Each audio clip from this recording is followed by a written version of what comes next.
ಸ್ವಾಗತ. ಕೊಪ್ಪಳ ಜಿಲ್ಲೆಯ ಯಲಬುರ್ಗಾ ತಾಲೂಕಿನ ಸಮೀಪ ಮಂಡಲ್ಮರಿ ಗ್ರಾಮದ ಹೊರವಲಯದಲ್ಲಿರುವ ಹನುಮಪ್ಪ ತಳವಾರ್ ಜಮೀನಿನಲ್ಲಿರುವ ಪುರಾತ ಕಾಲದ ಬಸವೇಶ್ವರ ದೇವಸ್ಥಾನವು 11 ಲಕ್ಷದಲ್ಲಿ ಹಣದ ಜೀರ್ಣೋದ್ಧಾರ ಕಾರ್ಯ ಮತ್ತು ಇಂದು ಬಸವೇಶ್ವರ ಮೂರ್ತಿ ಪ್ರತಿಷ್ಠಾಪನೆ ಕಾರ್ಯ ಜರುಗಿತು.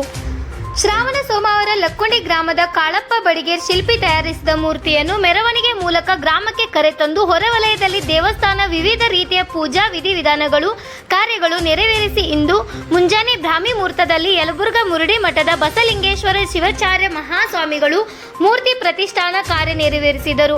ಈ ದೇವಸ್ಥಾನಕ್ಕೆ ಕುಷ್ಟಗಿ ತಾಲೂಕಿನ ಶಾಖಾಪುರ ಗ್ರಾಮದಿಂದ ದೇವಸ್ಥಾನದ ಗೋಪುರ ಕಳಸ ಭಕ್ತರಿಂದ ದೇಣಿಗೆ ನೀಡಿದರು.